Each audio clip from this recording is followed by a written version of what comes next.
Ngayong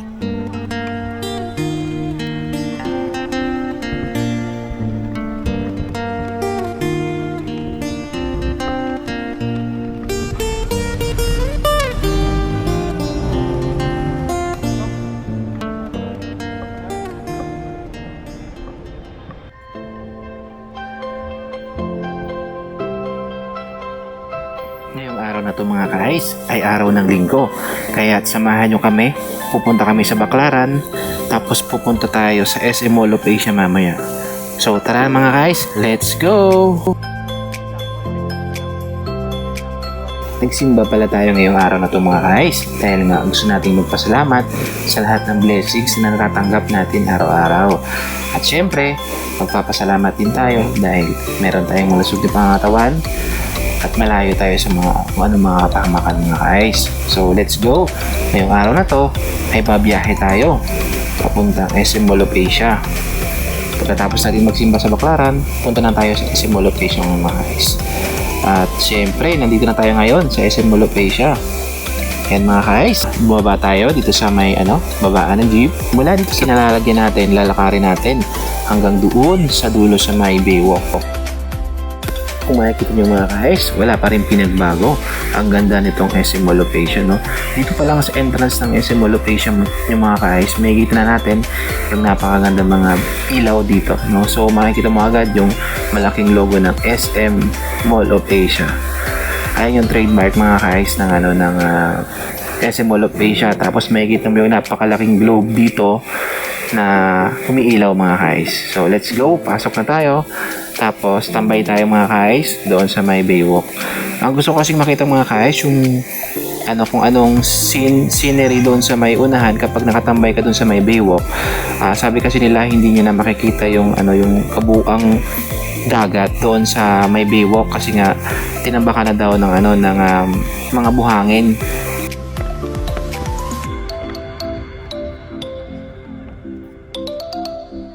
At ayun mga ka-ice, nandito na nga tayo sa may Baywalk, no? Medyo madilim.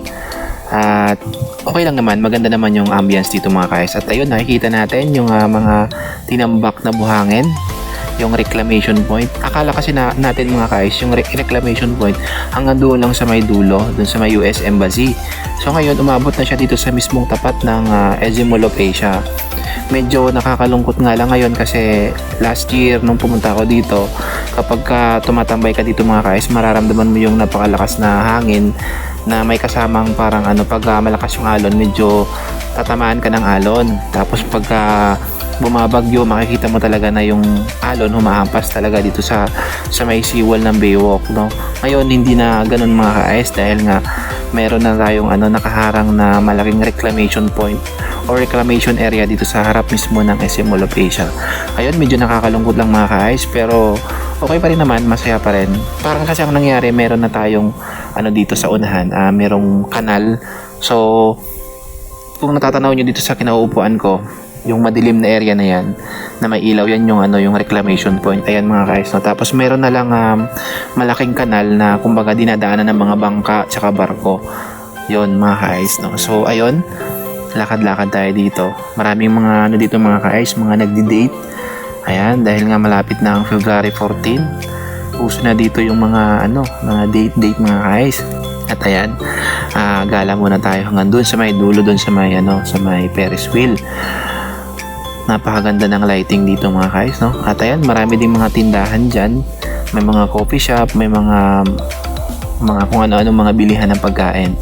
Tapos makikita nyo napakaganda ng lighting magmula doon sa kabilang dulo hanggang doon sa kabilang pinakadulo mga ka-ice. At ayan, malapit na tayo dyan sa may fountain, dancing fountain dito sa may SM Mall of Asia. At kung makikita nyo, mapapansin nyo, meron ding mga nagre-rent ng bike dito. Ayan, paikot-ikot sila. Tapos pag nakita ng guard na nandun sa may malapit sa may Baywalk, sinisita nila yan kasi nga bawal. Doon din sa may Baywalk mga ka-ice, bawal din tayong tumayo. Tapos bawal din na tumayo doon sa may parang mga malalaking bato doon sa unahan. Pero ang ginawa ko kanina, tumayo ako doon kasi nga walang masyadong space at saka mainit pa yung semento. At yun mga ka-ice, nandito tayo sa may fountain. Ito yung dancing fountain ng SM Mall of Asia. Ito ay nakaharap sa pinaka gitna ng harapan ng SM Mall of Asia, no? Nakaharap sa Manila Bay. Ayun, reaction ko lang mga guys, medyo nalulungkot lang ako dahil nga syempre hindi na talaga tulad nung dati dahil nga siguro dahil din sa development. Sabi kasi nila yung gagawing dito, yung reclamation ay gagawing mga high-end na mga hotel sa susunod pa ng mga panahon, kaya ayun, mas pinili nilang ma-develop talaga itong Manila Bay. So ayun, para din naman siguro sa development, kaya nagkaroon din ng mga pagbabago. So lahat talaga ng pagbabago ay may kaakibat na mga disadvantages talaga, no? So kailangan lang nating maging prepare kung ano yung mga ibang improvement pa or mga development dito sa ating lugar mga guys, o dito sa Pilipinas. At ayun mga guys, maraming salamat sa napaka-ikling video natin mga guys, no? So huwag niyong kalimutang i-like, share, subscribe ang ating YouTube channel para lagi po kayong ulit updated sa ating videos na ina-upload.